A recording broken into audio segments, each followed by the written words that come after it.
जय हिंद साथियों। सीजीपीएससी के एग्जाम के लिए आप लोगों को इतिहास सब्जेक्ट के बहुत ही महत्वपूर्ण प्रश्न आप लोगों को दिया जा रहा है। हो सकता है ये एग्जाम में आपको देखने को मिल सके ये सारे प्रश्न। तो चलो मैं आप लोगों को बता देता हूँ। तो देखते हैं। हदीस है एक, तो यहाँ पे 5 ऑप्शन है। पहला देखो इस्लामिक कानून है, दूसरा बंदोबस्त कानून है, तीसरा सल्तनत कालीन कर है और चौथा है मनसबदार है। ये जो हदीस है ये मुस्लिम धर्म से संबंधित है। अब हदीस के बारे में थोड़ा सा जान लेते हैं, इसके बाद मैं आपको उत्तर बताऊंगा। हदीस जो है ये मोहम्मद जो पैगंबर है उनके वचन, कार्यों और कामों के मतलब कर्मों को ही क्या कहते हैं? हदीस कहते हैं। समझ रहे हो? हदीस किसे कहते हैं? हदीस कहते हैं मोहम्मद पैगंबर के कार्य, कर्म और उनके वचन, इनको एक बुक में ना संयोग के रखे हैं। तो उसी बुक जो इनके कर्मों, कार्यों और इनके वचन को जिस बुक में रखा गया उसे हदीस कहा गया है। और एक है कुरान। कुरान में जितनी भी समस्याएं हैं, मुस्लिम धर्म को जीवन जीने के लिए जितनी भी समस्याएं हैं वो पूरा का पूरा कुरान में है। और कुरान में जो समस्या है उसका समाधान कौन करता है? हदीस करता है। समझ में आ गया? कौन करता है? हदीस। इसीलिए इनमें ऑप्शन आपको क्या लेना है? इनमें से कोई नहीं। ठीक है, इनमें से कोई नहीं को आपको लेना है। इसको इनमें से कोई नहीं। ना तो इस्लामिक कानून आएगा, ना ही बंदोबस्त कानून, ना ही सल्तनत कानून कर आएगा और ना ही मनसबदार आएगा। कौन आएगा? इनमें से कोई नहीं, क्योंकि किसी के साथ मैच नहीं हो रहा है। दूसरा है अद्वैत दर्शन के संस्थापक है। अद्वैत दर्शन के संस्थापक जो है वो है, यहाँ पे पहले ऑप्शन पढ़ लेते हैं। शंकराचार्य, रामानुजाचार्य, मध्वाचार्य और एक है महात्मा बुद्ध और एक ऑप्शन इनमें से कोई नहीं। उत्तर आपको लेना है शंकराचार्य लेना है। शंकराचार्य ने अद्वैत दर्शन का प्रतिपादन किया था। अब ये अद्वैत दर्शन क्या है? अद्वैत दर्शन का मतलब होता है, अद्वैत का मतलब होता है मिथ्या। शंकराचार्य जी कहते हैं कि ये पूरा संसार जो है एक प्रकार की मिथ्या है, झूठ है। अब इसको साबित कैसे करेगा? तो साबित करने के लिए उन्हें एक एग्जाम्पल बताया सपने का। जिस प्रकार से हम सोते हैं तो हमें एक सपना दिखाई देता है और जब हम उठते हैं तो वो सपना हमें याद नहीं रहता। वो एक प्रकार की क्या है? सपना तो झूठ है ना। हो सकता है आप सपने में करोड़पति बन गए, लेकिन जैसी आपका नींद खुला, आंख खुला और आपको पता चला कि आप जैसे हैं वैसे ही हैं, आपके पास कोई भी धन नहीं है। तो यही जो है ना, इसी तरह से उन्होंने, शंकराचार्य जी ने इसका प्रतिपादित किया। ठीक है, तो इसीलिए उन्होंने अद्वैत दर्शन का प्रतिपादन किया। आगे देखते हैं। वर्ण व्यवस्था से संबंधित पुरुष सूक्त मूलतः निम्न में से किसमें पाया जाता है? तो एक है अर्थर्वेद है, सामवेद है, ऋग्वेद है, मनुस्मृति है। इनमें से कोई नहीं। उत्तर क्या लेना है आपको? यहाँ पे ऋग्वेद लेना है। जो पुरुष सूक्त है इसके बारे में जानकारी ऋग्वेद में, जिसे हम ऋग्वेद संहिता कहते हैं। तो ऋग्वेद संहिता के जो 10वें मंडल है उसमें पुरुष सूक्त का जिक्र किया गया है।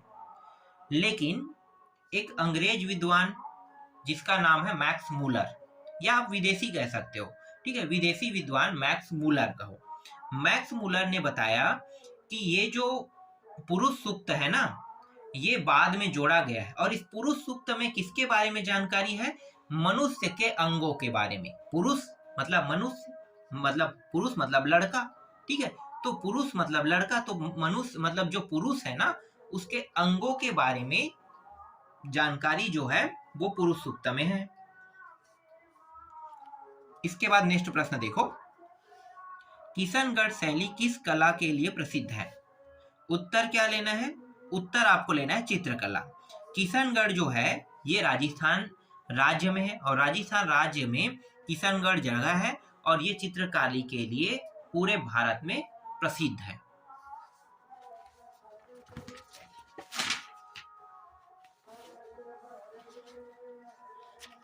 एक प्रश्न है यहाँ पे देखो, ये भी इतिहास से है। कौटिल्य के अर्थशास्त्र के अनुसार मौल्यकालीन न्याय व्यवस्था में निम्नलिखित न्याय अस्तित्व में थे।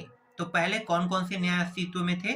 तो मैं आपको बता देता हूँ। अर्थशास्त्र के अनुसार बता रहे हैं ना, जो कौटिल्य ने लिखा है अर्थशास्त्र, उसके अनुसार न्याय व्यवस्था जो है वो धर्म स्थली है, कंटक शोधन है।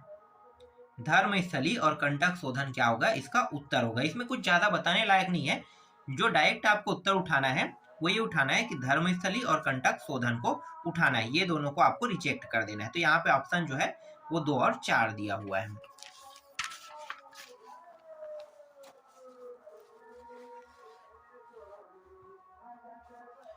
अगला प्रश्न है, ब्रह्मणी राज्य की प्रथम राजधानी निम्नलिखित में से कौन सी थी? तो उत्तर क्या लेना है, तो पहले 4 ऑप्शन है उनको पढ़ लेते हैं। बीदर है, गुलबर्ग है, दौलताबाद है और हुसैनाबाद दिया हुआ है और इनमें से कोई नहीं। तो उत्तर आपको लेना है गुलबर्ग लेना है। ठीक है, अब मैं आपको इसके बारे में कुछ जानकारी बता देता हूँ। देखो, बहमन समाज या बहमनी समाज कह सकते हो, ठीक है। तो बहमनी जो समाज है और उस समय सरदारों का पहले जिक्र हुआ करता था इतिहासों में, ठीक है। इतिहासों में हमने सुना है कि सरदार हुआ करते थे, सरदार जो है वो राजाओं को चुनते थे, कुछ इस प्रकार से प्रथा होता था। तो उसी तरह से एक सरदार था जफर खां नामक, ठीक है। जफर खां नामक एक सरदार है। सरदार का मतलब जो आज के पंजाबी है उससे नहीं है, सरदार का मतलब है वो एक टोली है, ठीक है। सरदार का मतलब क्या होगा, एक टोली को सरदार कहा जाता है, जिसमें 10 लोग होंगे, 9 लोग होंगे, 15 लोग हो सकते हैं, 20 लोग हो सकते हैं। तो एक समूह को सरदार नाम दिया गया है। इन लोगों का काम क्या होता था, इन लोगों का काम होता था कि राजाएं जैसे अपने कार्य क्षेत्र से भटक जाए ना, तो उस राजा को हटाकर दूसरे राजा को चुनना इनका काम होता था। तो इसी प्रकार से जफर खां नाम का एक व्यक्ति जो है ये सरदार के गुटों में शामिल था। और इन्होंने क्या किया, इन्होंने ना बहमनी राज्य की स्थापना कर दी। इन्होंने सत्ता अपने हाथ में ले लिया और सत्ता हाथ में लेकर इन्होंने एक उपाधि धारण की और अपना नाम भी बदल लिया। उपाधि है अलाउद्दीन हसन बहमन शाह की उपाधि धारण कर लिया और इन्होंने अपनी राजधानी जो है ना गुलबर्ग को बनाया। बस यही मेन फैक्ट था इसमें। चलो आगे देखते हैं। इसके बाद देख लो, ये जो 1857 के विप्लव के नाम नायक, ठीक है। तो देख लेते हैं उनके कार्य क्षेत्र। तो देखो, बख्त खां जो है ना, इनके कार्य क्षेत्र क्या है, बख्त खां के कार्य क्षेत्र दिल्ली था, मौलवी अहमदुल्ला अवध है, कुंवर सी का आरा है और नाना साहेब का कानपुर है। बस इतना याद रखना है आपको। नेक्स्ट है, बंगाल विभाजन के विरुद्ध राष्ट्रवादियों ने निम्नलिखित कार्यक्रम प्रारंभ किए। तो उत्तर क्या लेना है, तो देखो, बायकॉट है, स्वदेशी है, राष्ट्रीय शिक्षा है, असहयोग है। तो उत्तर यहाँ पे आपको ले लेना है बायकॉट, स्वदेशी और राष्ट्रीय शिक्षा। ये जो बंगाल विभाजन है ना, ये सन 1905 में हुआ था। बंगाल विभाजन 1905 में हुआ था। तो जब बंगाल विभाजन हुआ था ना, तो बायकॉट करना मतलब जो सामान विदेशी होता था उनको छोड़ देना, ठीक है, और किसको अपनाना, स्वदेशी को। इसी को हम क्या कहते हैं, बॉयकॉट कहते हैं, ठीक है। तो इन्होंने बॉयकॉट किया और अपनाया किसे, स्वदेशी को। स्वदेशी शिक्षा भी इन्होंने अपनाया, ठीक है, शिक्षा को भी इन लोगों ने स्वदेशी कर दिया। और ये जो असहयोग आंदोलन है ये 1920 में हुआ है। तो ये तीनों इसका आंसर होगा, 1, 2 और 4। तो यहाँ पे 1, 2, 4 यहाँ पे दिया हुआ है और इसको आपको छोड़ देना है, क्योंकि असहयोग आंदोलन 1920 में हुआ था। आगे देखें। इसके बाद देखो, अगला प्रश्न है, किस चोल राजा ने जल सेना प्रारंभ की थी? तो उत्तर क्या लेना है, राजराज प्रथम ने। कैसे, मैं इसके बारे में थोड़ा सा फैक्ट और स्टोरी बता देता हूँ राजराज प्रथम के बारे में। तो राजराज प्रथम जो है ना, इन्होंने श्रीलंका पे चढ़ाई किया, मालदीव पे चढ़ाई किया और साथ ही साथ लक्षद्वीप पर भी चढ़ाई किया। अब चढ़ाई मैं शब्द बोल रहा हूँ, क्या ये स्वाभाविक है, चढ़ाई हो सकता है? नहीं ना। तो भाई ये तो जल में है, मतलब एक प्रकार से 2 तो द्वीप है और एक जो है वहां पे जाने के लिए भाई समुद्री रास्ते को ही तय करना पड़ता है। तो ये जो श्रीलंका है उसको पार करने के लिए समुद्र को पार करना पड़ेगा। इसी तरह से लक्षद्वीप जाने के लिए समुद्र को पार करना पड़ेगा और मालदीव जाने के लिए भी समुद्र को पार करना पड़ेगा। तो राजा जो है ना, इन्होंने श्रीलंका पे जीत हासिल किया, लक्षद्वीप पे और मालदीव, इन तीनों जगहों पे जीत हासिल किया।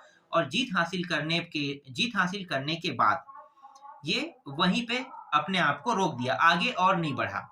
तो प्रश्न जो पूछा है वो क्या पूछा है कि किस चोल राजा ने जल सेना प्रारंभ की थी? तो उत्तर क्या लोगे? राज प्रथम लोगे। समझ में आ गया?